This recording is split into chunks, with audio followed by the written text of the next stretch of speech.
ચિત્રકલા, અવકાશ અને અજવાળાની ખોજ. પિયુષ ઠક્કર. આધુનિક ચિત્રકાર પ્રફુલ્લ દવેની સ્મૃતિમાં અપાતો ચિત્રકાર શ્રી પ્રફુલ્લ દવે કલા પ્રતિભા એવોર્ડ આ વર્ષે કલાકાર શ્રી ઇન્દ્રપ્રમિત રોયને એનાયત થવાનો છે.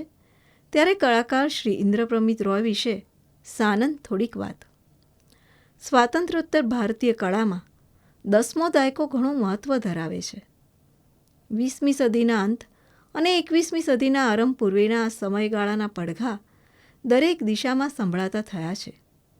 આ 10મા દાયકામાં કેટલાક નોખા કલાકારો, કળાચિંતકો અને કળા લેખકો અગ્રેસર થયા.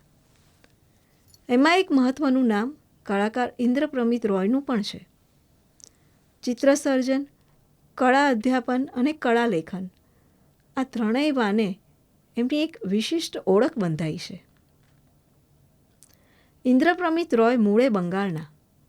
કોલકાતામાં એમનો 17 ઓગસ્ટ 1964ના રોજ જન્મ.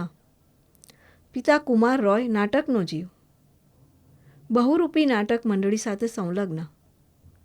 નાટકોમાં અભિનય, નાટ્ય દિગ્દર્શન, નાટ્યલેખન તથા બહુરૂપી નામે નાટ્ય સામાયિકના સંપાદનમાં ઓતપ્રોત તેમનું જીવન.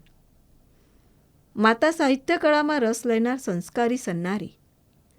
ઇન્દ્રપ્રમિત રોયનો શાળાકીય અભ્યાસ પાઠભવન નામે વૈકલ્પિક શિક્ષણ પ્રણાલી ધરાવતી શાળામાં થયો.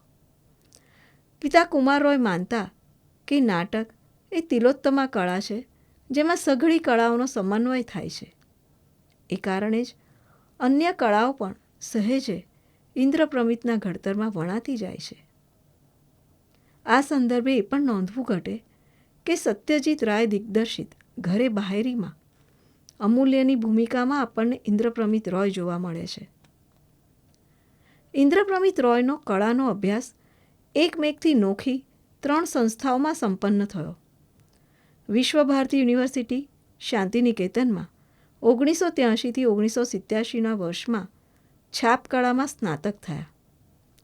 વડોદરામાં 1987થી 1989ના વર્ષોમાં ચિત્રકળામાં સ્નાતકોત્તરનો અભ્યાસ કર્યો અને એ બાદ ઇનલેક્સ સ્કોલરશિપ અન્વયે 1990થી 1992 દરમિયાન Royals college of art London ખાતે ચિત્રકળાનો વધુ અભ્યાસ કર્યો. કોલકાતાનું ધમધમતું નગરજીવન, શાંતિનિકેતનનો ગ્રામીણ અને મંથર પરિવેશ, વડોદરા શહેરનું ઉન્મુક્ત વાતાવરણ અને લંડનનો ધમધમતો ઔદ્યોગિક સુવ્યવસ્થિત પરિસર, આમ આવા 4 શહેરો તેમજ 3 કળા સંસ્થાઓની નોખી તાસીરે એમની કળા સમજની ક્ષિતિજોનો વિસ્તાર કર્યો. એમાં કેટલાક વિશિષ્ટ કળાગુરુઓ પાસે કળા અભ્યાસ કરવાનો એમને સુયોગ પણ મળ્યો. શાંતિનિકેતનમાં કળાનો ઇતિહાસ અંકે કર્યો કંચન ચક્રવર્તી તેમજ રમણ શિવકુમાર પાસે. છાપકળાનો અભ્યાસ સનતકરના માર્ગદર્શન હેઠળ કર્યો તો વ્યાપકપણે કળા માત્રનો નિરીક્ષાશીલ અભ્યાસ કે.જી. સુબ્રમણ્યન પાસે થયો. વડોદરામાં ચિત્રકળાનો સંકુલ ઇતિહાસ ગુલામ મોહમ્મદ શેખની વિગતસર વાતોમાં ખુલ્યો. અહીં જ જ્યોતિ ભટ્ટ, નસરીન મોહમ્મદી અને રેખા રોડવીટિયા જેવા કલાકારો પણ અધ્યાપકો તરીકે સાંપડ્યા તો લંડનમાં મળ્યા પીટર દી ફ્રાન્સિયા, પોલ હક્સલી, કેન કીફ જેવા કળા અધ્યાપકો. ઇન્દ્રપ્રમિત રોય વડોદરા આવીને વસે એ પહેલાં તેઓ વરસેક અમદાવાદના કનોરિયા સેન્ટર ફોર આર્ટ્સમાં નિવાસી કલાકાર હતા. તે પછી થોડોક સમય ચેન્નઈમાં આવેલ ચોલામંડલ આર્ટિસ્ટ વિલેજમાં રહ્યા તથા શાંતિનિકેતનના પણ એમના ફેરા થતા રહેલા. 1995માં વડોદરાની ફાઇન આર્ટ્સ ફેકલ્ટીના ચિત્રકળા વિભાગમાં હંગામી અધ્યાપક તરીકે તેઓ જોડાયા અને 1998માં ત્યાં જ તેઓ અધ્યાપક તરીકે કાયમી થયા. 21મી સદીનો પાછલો અઢી દાયકો જોઈશું તો ભારતીય કળાએ અવનવા વારાફેરા જોયા. કમ્પ્યુટર આધારિત કળા, photorealism, installation art, performance art, video art, new media, કળા અને કર્મશીલતા, હાંસિયામાં રહેલા સમુદાયોનો હસ્તક્ષેપ જેવા કળા જગતના નવતર વહેણોના આપણે સાક્ષી છીએ. ઘણા કલાકારોને આ બદલાતા વલણોમાં પોતાની આગવી ઓળખ મળી, ઘણા મહત્ત્વનું પ્રદાન કરી શક્યા. આવી પરિસ્થિતિમાં ઇન્દ્રપ્રમિત રોયે વૈચારિક સ્તરે એક વિચારશીલ નાગરિકની રૂએ સંવાદ ચાલુ રાખ્યો, પણ એક કલાકાર તરીકે તેઓ ચિત્રકળાની પોતાની આગવી સફરને સમર્પિત રહ્યા. ચિત્રકાર ઇન્દ્રપ્રમિતની નજર ઓરડામાં પડેલી નાનકડી નજીવી વસ્તુથી માંડી બારીમાંથી દેખાતી બંધાઈ રહેલી બહુમાળી ઇમારતો, દિવાળી પર્વમાં આકાશને આવરતી આતશબાજી, લગ્ન પ્રસંગોમાં રંગબેરંગી લાઇટોના તોરણોનો ઝાકમઝોળ, અગમના અણસાર આપતા ધસમસ ધસતા ગોરંભાતા ભારજલ્લા વાદળા, સાહસ સફરે નીકળેલા જહાજો, અધમતરાતની ચૂપકીદીને સંકોરતી ઓરડાની ટ્યુબલાઇટોના અજવાળા, બરડ તેમજ તીણા કાંટાળા કેક્ટસ અને મનસ્વી માર્જારીની લીલા, એમ ધારો તો તરેવિધ વિષયોમાં ફરી વળતી એમની નજર પ્રકાશ અને પડછાયાના સામંજસ્યને સાધતી એક ત્રીજું પરિમાણ આલેખથી જોવા મળે છે. ચોપાસની વધતી ભીંસ તેમજ ઘટ્ટ થતા અંધારા વચ્ચે અવકાશ અને અજવાળાની શોધ કરતા આ કલાકાર છે.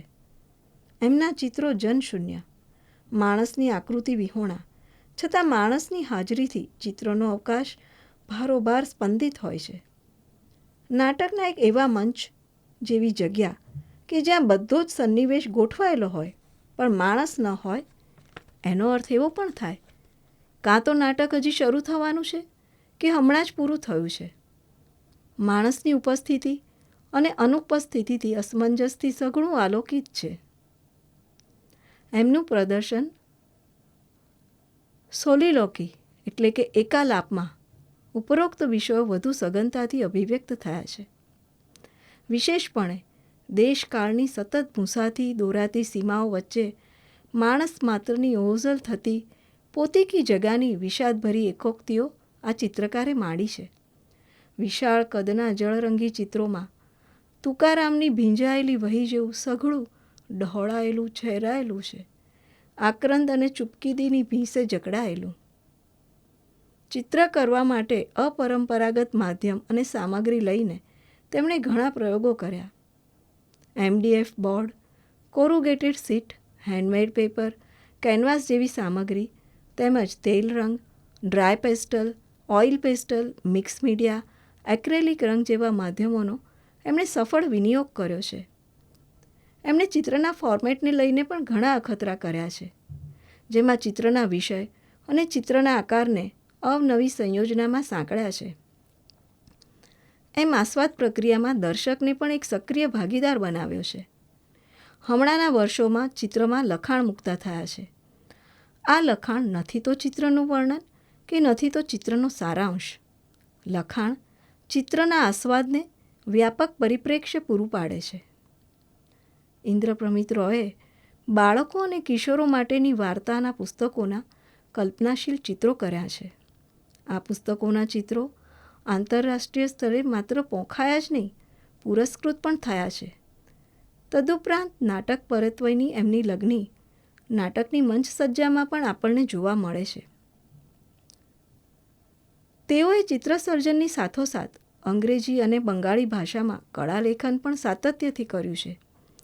સાથી કલાકારોના કેટલોગ્સ માટેના પ્રવેશકો લખ્યા છે.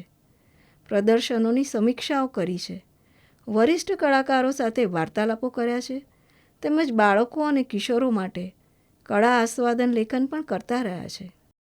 સમકાલીન કળા જગતના અને કળા શિક્ષણના વિવિધ મુદ્દાઓ પર અનેક મંચો પરથી તેઓ વક્તવ્યો આપતા રહ્યા છે.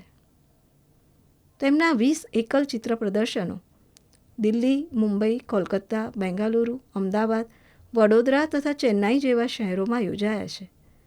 તેમજ London, Berlin, New York, Melbourne, Yangon જેવા શહેરોમાં પણ એમની ચિત્રકૃતિઓ મહત્ત્વના મેળાવડાઓમાં પ્રદર્શિત થઈ છે.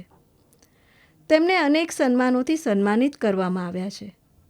ગુજરાતમાં કળાનો અભ્યાસ કરી ગુજરાતમાં જ લગભગ 3 દાયકાથી કળાનું અધ્યાપન કરનાર કલાકાર ઇન્દ્રપ્રમિત રોય ગુજરાતી પણ શીખ્યા છે. એક સવાયા ગુજરાતી થયા છે. ગુજરાતનું કળા જગત, વિદ્યા જગત એમનું આજે સન્માન કરે છે ત્યારે તે ઉચિત જ નહીં બલકે અનિવાર્ય છે. એક ઋણ સ્વીકારની ભાવના એમાં વાંચી શકાય છે.